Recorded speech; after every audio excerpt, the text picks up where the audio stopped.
Coming up on today's edition of the Cowboys Report, we will talk Jalen Ramsey trade. Those rumors now very real for the entire NFL. Todd McShay chiming in on the Tetarioa McMillan versus Matthew Golden debate specifically for the Dallas Cowboys. And the 1930 visit, the pre-draft visit, is also now known for Dallas. Before we get into all of that, we are in a like battle this month against the Raiders Report and kind of losing some ground here. But we can catch up quickly. All you have to do is like this video and all the others we do here on the Cowboys Report. So please and thank you. Help us out.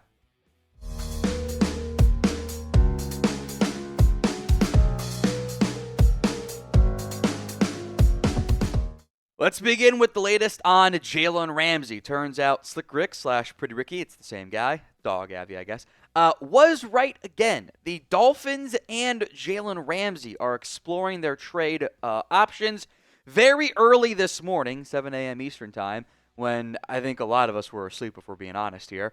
Ian Rapoport sent out this tweet. The Dolphins and 7-time Pro Bowl corner Jalen Ramsey are mutually set to explore trade options, and it wouldn't be a surprise if he played elsewhere in 2025, per me and Tom Pelissero. Miami and Ramsey could be parting ways. This comes several days on the heels of this one from our Dog Abby friend, Slick Rick, saying Dolphins big trade coming, Dolphins trading away an all-pro player. Very clearly in reference to Jalen Ramsey, especially now, which was the intent behind it the entire time.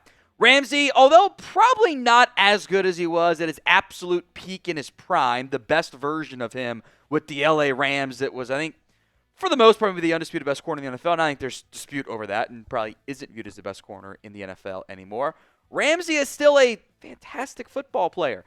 Makes plays on the ball. Bunch of INTs. Can be a lockdown one side of the guy still. Or one side of the field still, guy, excuse me. Now, what matters here is the contract. The Dolphins, if they trade Jalen Ramsey away before June 1st, would lose $12.5 million in salary cap space. Now, they save a bunch of cash. The new team that takes on Ramsey's contract would owe him a little over $21 million in cash. There is an option bonus coming up this year. So, Dolphins don't save cap space. They do save cash, though. New team, the Cowboys, would only owe $9.82 on the cap. That would then jump to 18.2, and they could get out of it, but they'd still be paying 1 year $20 million, or you kind of start to get into the $10 million in year one and $18 million in year two. Do you want to pay $228? There's some dead money involved there as well because with the option bonus is structured. It's affordable if you want it to be, which has always been the issue for a team like Dallas. I also don't think the trade cost is going to be that high. You're paying $21+ million in cash. Ramsey's 31 years old. At least he turns 31 this upcoming season. He's expensive. The Dolphins' issue is they paid him last September, and that looks like a pretty big mistake here. Because if they hadn't paid him last September, when they did not need to, he'd be kind of cheap. And they could save a bunch of money by doing it. And we probably have spent a lot more time this offseason discussing him as a trade candidate as opposed to this kind of coming as a surprise. The last time Ramsey got dealt, by the way, it was a third and a backup tight end. This is longer now in his career. Still big money. I don't think he'd actually be that expensive if the Dolphins were able to find a trade partner, especially with the apparent interest in letting him help them find a destination. So pinned comment on today's show, then some more thoughts to come. Would you trade for Jalen Ramsey? Why for yes and for no? Go vote at the pinned comment of today's show if the ad comes here on YouTube. When it comes to trading for Jalen Ramsey for the Cowboys, I mean, why wouldn't you want to have at least some interest in adding a really good player at a huge position of need? Of course I'm interested. Why wouldn't I be? The Cowboys, if they want to, have the money available. It's $21 million in cash. The cap hit's less than 10. They can make that happen. It's also very expensive for the way they choose to run their organization. Of note, by the way, the mutually explore options part really stands out to me. The Rams did that with Ramsey the first time around. Seems like Dolphins will do it again with him the second time around. Or I guess the third time since he was already traded once from the Jags to the Rams. I think it means Ramsey might have some influence on the team. And that might be an issue for Dallas, too. Because Ramsey has made this point before. He says the Cowboys told him they were going to take him. They did not. They passed on him. And there might be some bad blood between those two sides. There might be some lingering dislike from the Ramsey side, at least. The only way to know, though, is to try.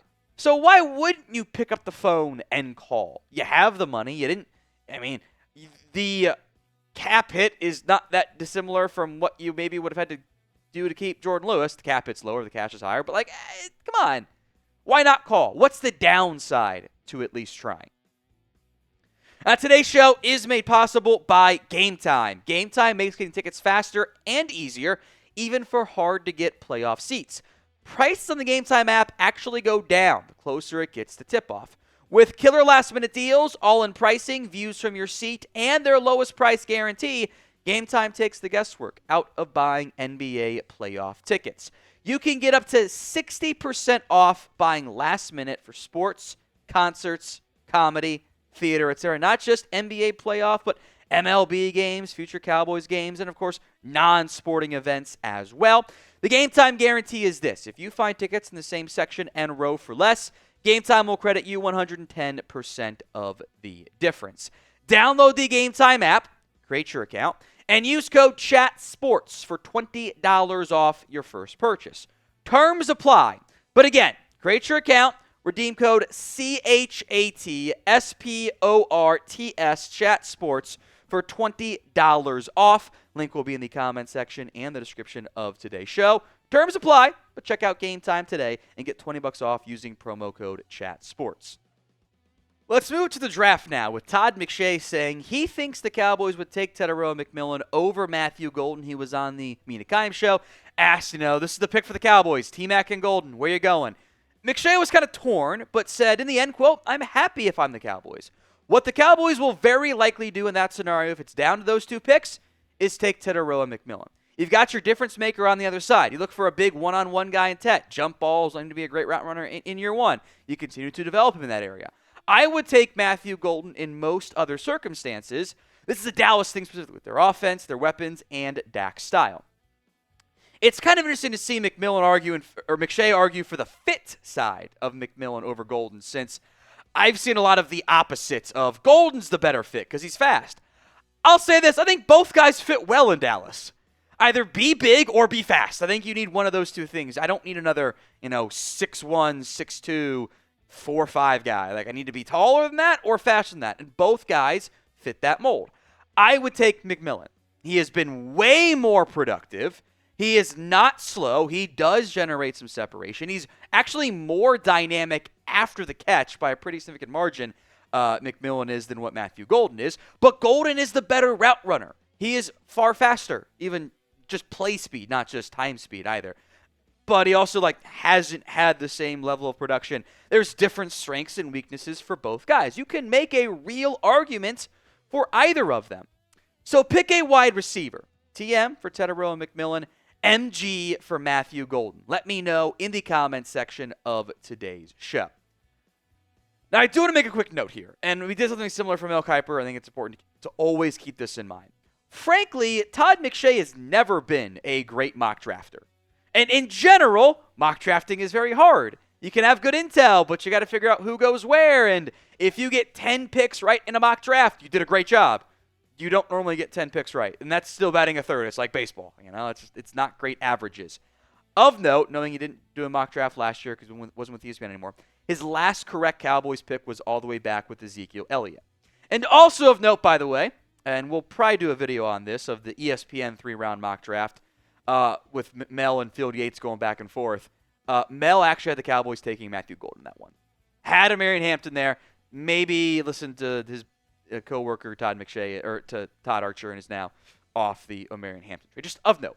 We will have a lot more videos for you here on the channel. Help us get there. YouTube.com/@CowboysTV for more free Cowboys YouTube videos. Tons of draft coverage, including live draft coverage here on the channel.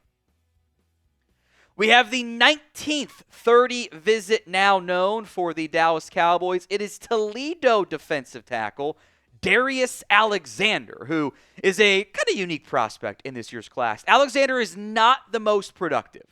He has very high pressure rates, though, for defensive linemen. Also think is a pretty darn good run stopper. I think he is a 3-tech. He's got fantastic length, which I know the Cowboys love. He's almost 6'4", 305, 34-inch arms. Had a really fun fat guy touchdown, the pick six in the bowl game against Pitt there. Had a fantastic Senior Bowl showing us. Looked like one of the best players at the Senior Bowl this past season. Was a bit of a late bloomer at Toledo. He's actually going to be 25 years old in August. I got a 2nd/3rd round grade on him. Older, smaller school kid. Would have liked to have seen some more production, all things considered. But he shows a lot of really intriguing flashes as a disruptive 3 technique, who has the traits, by the way, to be a really good run stopper and be a true 3-down player as well, which you don't always get. If you want him, probably got to take him in round 2, though.